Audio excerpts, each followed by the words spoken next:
Саламатсыңарбы балдар? Бүгүн силер менен 7 класстын физика сабагын окуп үйрөнүүгө арналган кезектеги теле сабагыбызды баштайбыз. Бүгүнкү сабактын темасын жазып алгыла. Тема рычагтар техникада, турмушта жана жаратылышта. Бүгүнкү сабакта жөнөкөй механизмдердин түрлөрү жана алардын турмушта, жаратылышта, техникада колдонулушу жөнүндө сөз кылабыз. Анда бүгүнкү сабакка көңүлүңөрдү бургула. Балдар, биз силер менен механиканын статика деген бөлүмдөгү жөнөкөй механизмдер жөнүндө окуп үйрөнүп атабыз.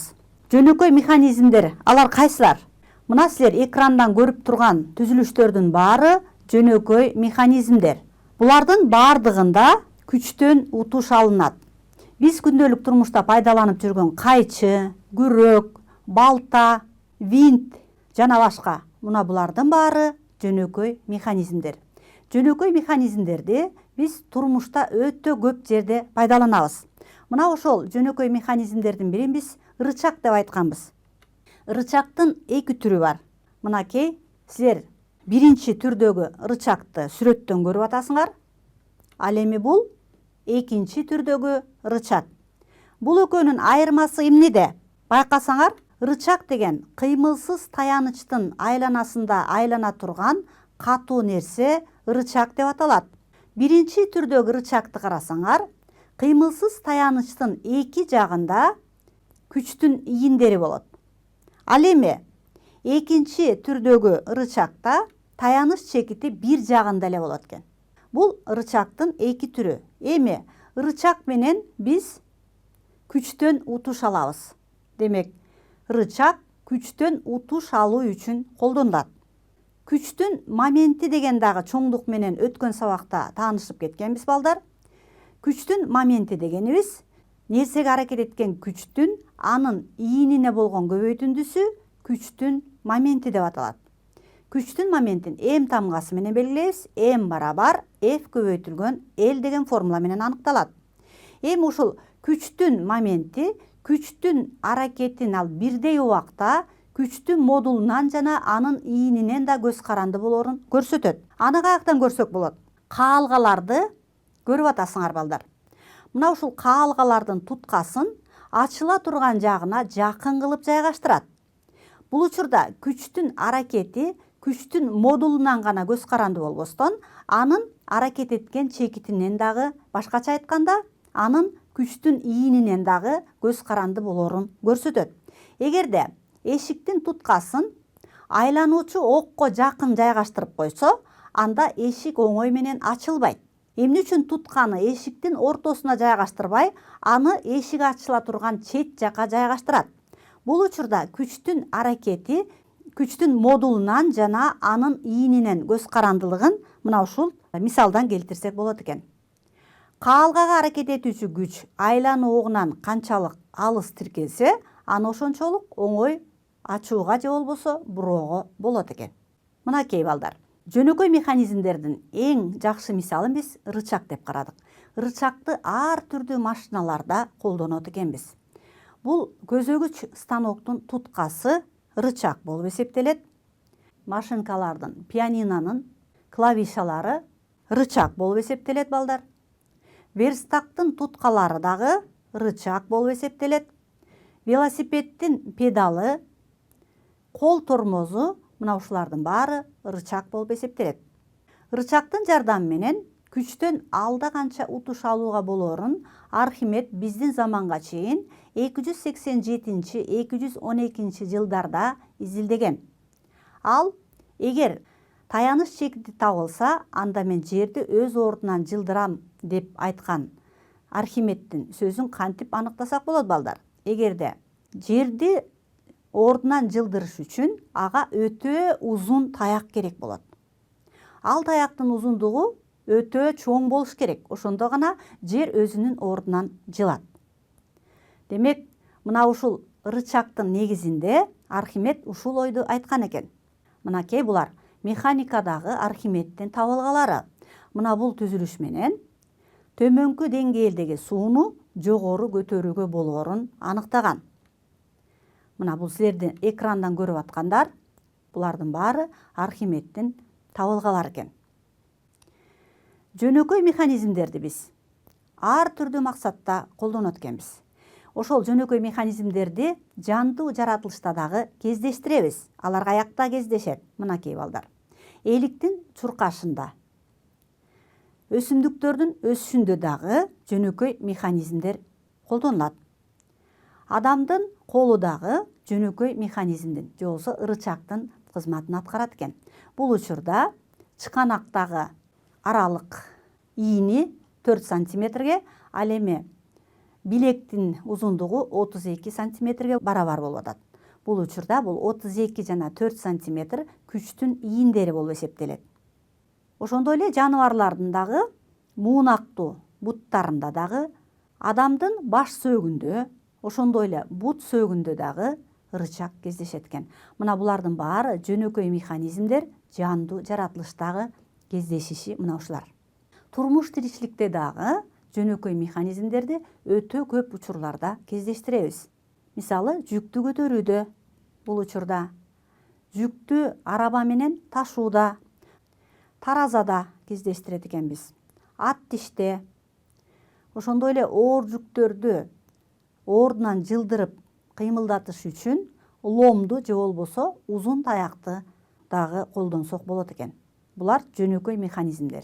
Винтти жана жантык тегиздикти күндөлүк турмушта көп учурда колдонот экенбиз. Жантык тегиздикти оор жүктөрдү бийиктикке көтөрүү максатында колдонобуз. Техникада дагы жөнөкөй механизмдер колдонулат.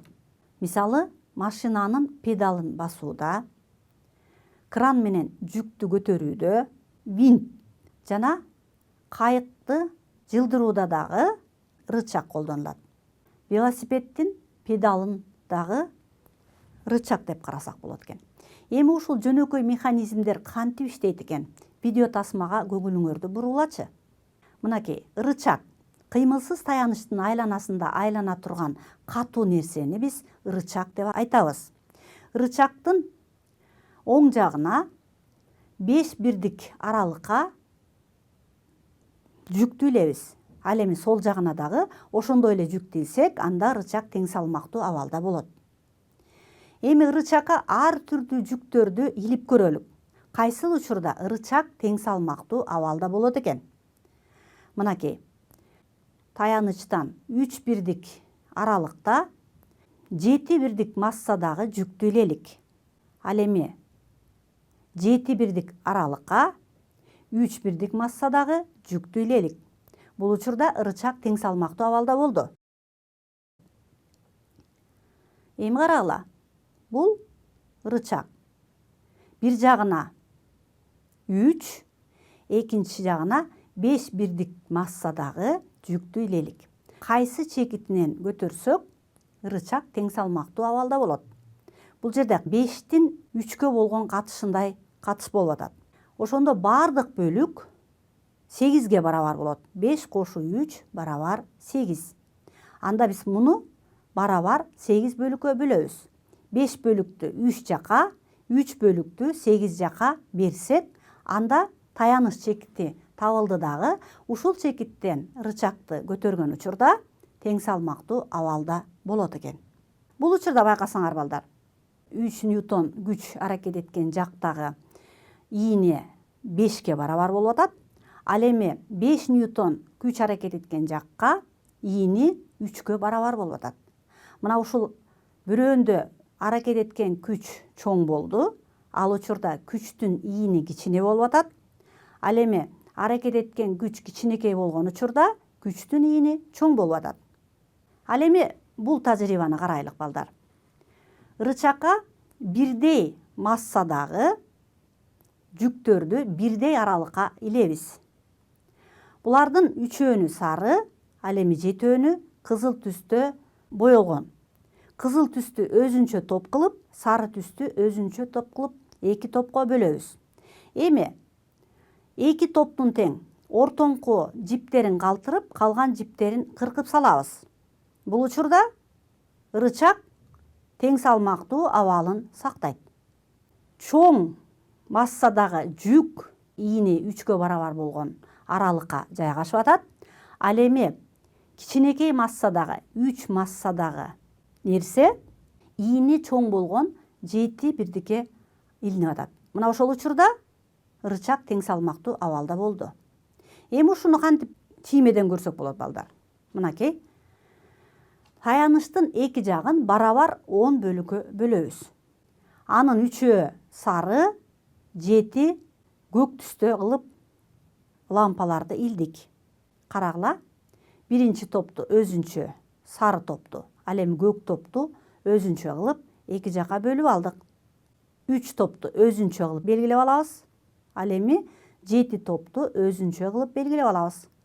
Массасы кичинекей болгон жүктүн ийини чоң болуп атат. Ал эми массасы чоң болгон жүктүн ийини кичинекей болуп атат. Мына ушул учурда рычаг тең салмактуу абалда болду.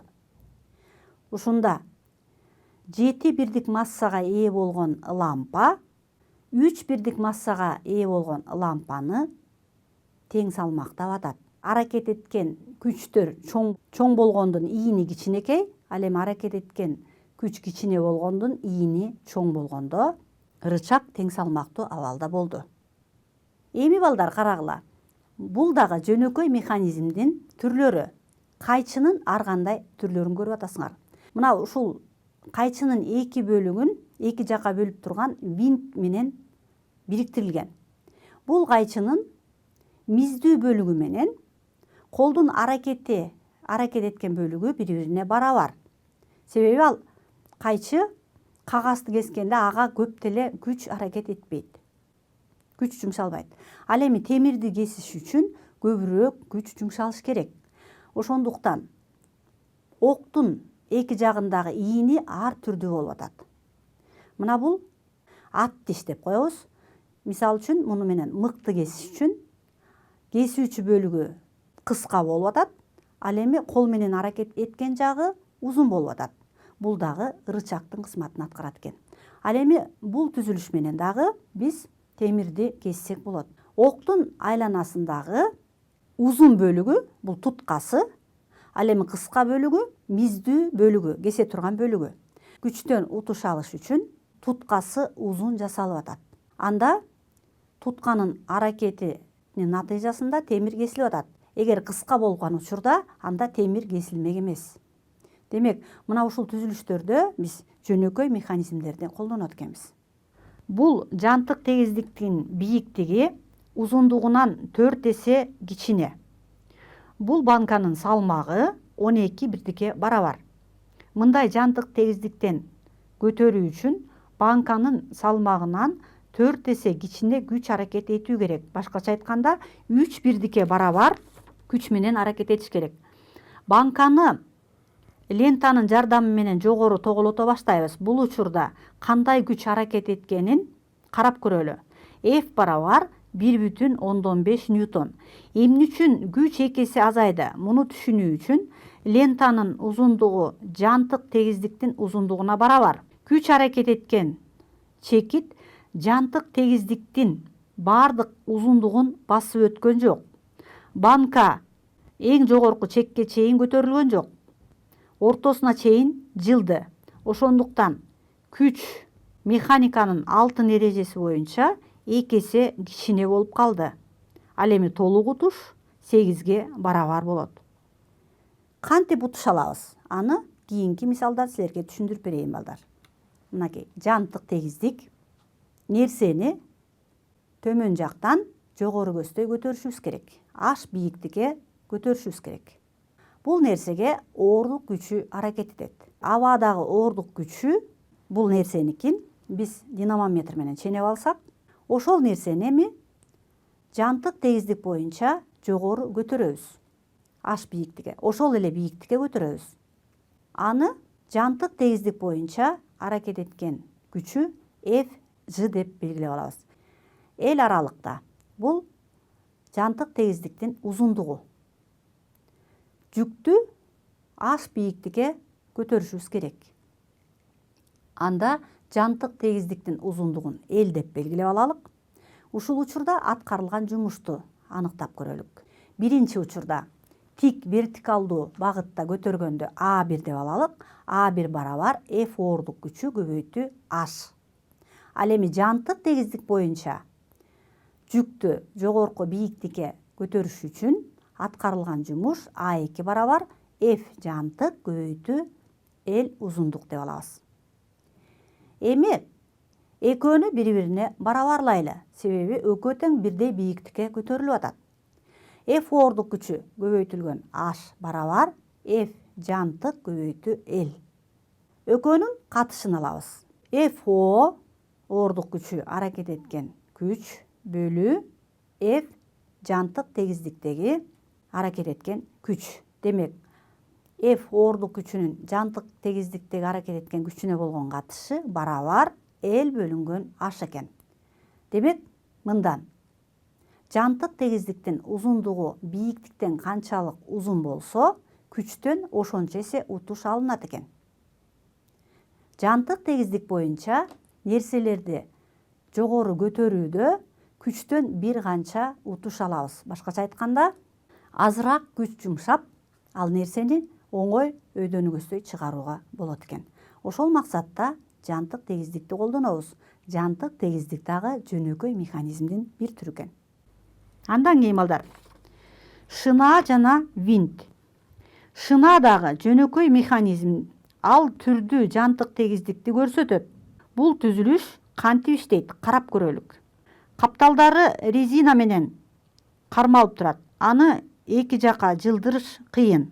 Эгер шынааны үстүнөн бассак, ал акырындык менен эки жака ажырата баштайт. Ушундай жол менен бычак, балта жана башкаларды колдонсок болот. Шынаа күчтөн кандай утуш берет? Шынаанын эки капталынан FV күч аракет этет. А шынаа FA күч менен аракет этет. Качан шынаа аралыкка жылганда, ар бир жагы V аралыкка жылат дагы жумуш аткарылат. Аткарылган жумуш FA көбөйтүү A барабар 2FV көбөйтүлгөн V-га барабар. Силер көрүп турган бул кагаз үч бурчтугун түтүккө оросок винтти элестетет. Винтке негизинен рычаг кошулат. Болт гайкалык ачкыч бул рычаг. Винт, шуруп жана отвертка дагы рычаг. Винтке кошулган металл кыскыч рычаг болуп эсептелет. Тискке бир нече механизмдер бириккен. Биринчиден, бул туткасы рычаг. Анын жардамы менен окту айландырабыз. Винт жайгашкан. Бул түтүккө оролгон жантык тегиздик. Винттин жардамы менен тисктин жаактары жылат. Бир толук айланганда рычагдын аягы 360 мм айланат. Бул учурда тисктин жаагы 3 мм жылат. Эгер сүрүлүү болбосо, 120 эсе чоң күч бермек. Сүрүлүүнүн таасиринде дагы тиск ондогон эсе күчтөн утуш берет. Бул түтүктү кол менен кысууга мүмкүн эмес. Аны тискке коюп, рычагдын туткасын айлантсак, түтүк биздин көзүбүзчө кысылып баштайт. Тисктин жардамы менен күчтөн ондогон эсе утуш алабыз. Эми балдар, мына ушул бүгүнкү сабагыбызды бышыктоо үчүн төмөнкү суроолорго жооп берели. Төмөнкүлөрдүн ичинен кайсынысы жөнөкөй механизм болбойт? Биринчи шынаа, экинчи блок, үчүнчү ворот, төртүнчү пресс. Булардын ичинен жөнөкөй механизм болбойт экен, бул пресс экен. Андан кийинки суроого жооп берели. Жөнөкөй механизмдер кандай максатта колдонулат? Сүрүлүүнү азайтуу, биринчи, экинчи, жумушту азайтуу үчүн колдонулат деген туурабы? Үчүнчү, күчтү көбөйтүү үчүн колдонулат деген жооп туурабы? Же күчтү өзгөртүү үчүн колдонулат деген жооп туурабы? Бул суроонун туура жообу төртүнчүсү экен. Күчтү өзгөртүү үчүн жөнөкөй механизмдер колдонулат экен. Эми бүгүнкү сабагыбызды жыйынтыктайлы балдар. Бүгүн силер менен жөнөкөй механизмдердин түрлөрү менен тааныштык. Жөнөкөй механизмдердин турмуштагы мааниси жана колдонулушу менен тааныштык. Анда эмесе ушуну менен бүгүнкү сабагыбыз аягына чыкты. Көңүл бурганыңарга рахмат, саламатта калгыла.